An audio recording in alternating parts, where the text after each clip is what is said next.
in the water and near the main road, you know. Right there, and this gully here is starting to rise. The people say they're not going to move, so let's just hope for the best. Let me give you a steady shot. This is called the Grand Spen Gully in Kingston.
With Hurricane Melissa, forecasters are predicting rains measured in feet, not inches, and warning of life-threatening storm surge levels along the southern coast of Jamaica throughout the day today.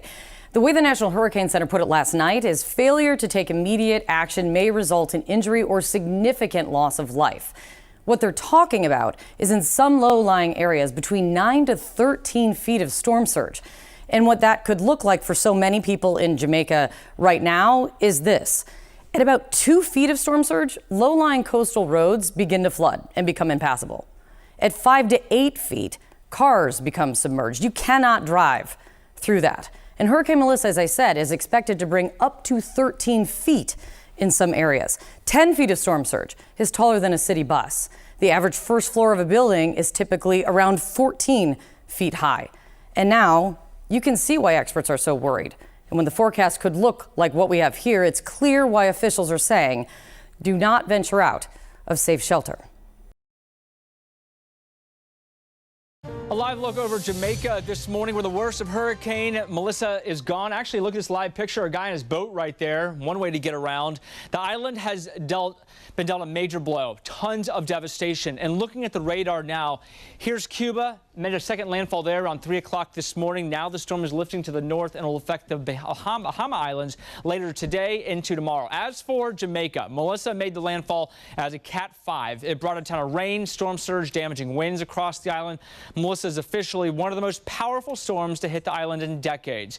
And looking at the damage now, there are just examples, one after another, of homes that have been destroyed, power lines down as well, and they are going to be without power for a while until some of this infrastructure is built back. And one example you can see from this vantage point, this is up on a balcony right here, a family looking down. They didn't evacuate. They were essentially trapped for more than 24 hours because the water was so high. We do know the State Department says they've received a formal request from Jamaica to help assist in the recovery efforts. Meantime, the attention now shifting to Cuba and the Bahamas, where we were talking about the storm is headed next. Here's the most up-to-date forecast from our sister station in West Palm Beach. Hurricane Melissa made a second landfall overnight in eastern Cuba. Happened at around 3:10 this morning as a Category 3 hurricane with winds of 120 miles per hour. As of the latest update from the National Hurricane Center, Melissa is continuing to weaken. Winds down to 115 miles per hour, but it's still a Category 3. It'll be moving out over the open waters a little bit later this morning and then over the Bahamas later on today. And we're also continuing to track these live pictures that come in to show us exactly what it's like down there. Again, live look over Jamaica here to my left, and updates all morning here at the live desk for you. We're now traveling to the western side of Jamaica. That's where obviously Hurricane Melissa made landfall, and this is the first time we've been able to get out of the capital city of Kingston. And you can see just some of the overwash here on the roadways. We've encountered a lot of rock slides and mudslides and down trees, some power lines over the roads, and it's difficult to navigate this area. I mean, here's an electrical wire dangling right in front of us as well. This is obviously very typical of hurricane damage, but as we get further and further into the disaster area where the core of the hurricane struck, we anticipate the destruction to be more widespread. And obviously the weather's been a challenge as well. We've encountered a lot of fog, so these narrow roads that wind through these regions as we head towards the St. Elizabeth Parish, the western portions of Jamaica. We're getting closer and closer to New Hope, where the official landfall point was. This is going to be quite a challenge, but we're going to try and report from this area that was so heavily impacted by the hurricane. The entire Jamaica has felt the brunt of Melissa. Hurricane Melissa is being called the storm of the century after slamming into Jamaica with devastating effect Tuesday as one of the strongest Atlantic hurricanes in history. Jamaica has gone through what I can call one of its worst periods. Melissa made landfall as a Category 5 storm with 185-mile-per-hour winds. The massive scale of the destruction quickly became clear, with extensive damage reported across southwestern Jamaica. Schools, homes, and hospitals all affected by the hurricane. Some of those areas, like St. Elizabeth Parish, are the main food-producing regions of the country. St. Elizabeth is the breadbasket of the country, and that has taken a beating. Officials said hundreds of thousands of people on the island were left without power. After tearing across Jamaica, Hurricane Melissa barreled over the Caribbean toward Cuba. Storm surge along the southeast Cuban coast 8 to 12 feet above normal tide levels. And again, dangerous major hurricane force winds expected across portions of southeastern Cuba. More than 735,000 people have been evacuated in Cuba, where residents and officials spent days preparing for the hurricane's impact. I'm Reed Binion reporting.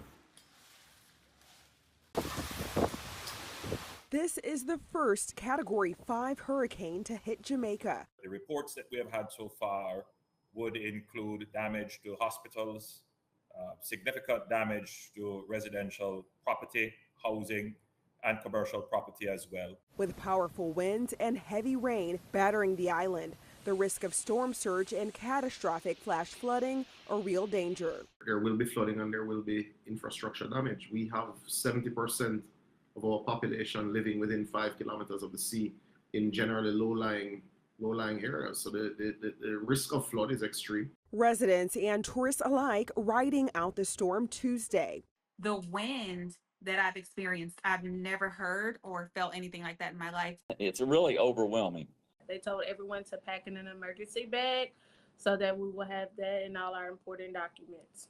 A hurricane hunter's view of the storm's eye on Monday, but Tuesday, that eye moved squarely over western Jamaica about 3 hours after it made landfall. This is an extremely dangerous, life-threatening situation. Take cover now. Do not go out in the eye as it passes your area. The National Hurricane Center warned of the potential for, quote, total structural failure. Widespread infrastructure damage, communications loss, power loss in isolated communities, and along the southern coast, life-threatening storm surge. I'm Sherelle Hubbard reporting.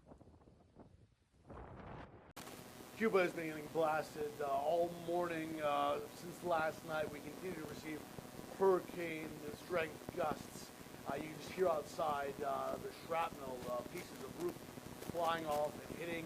I see power lines still up out the window. That's a good sign, but there are a lot of trees down.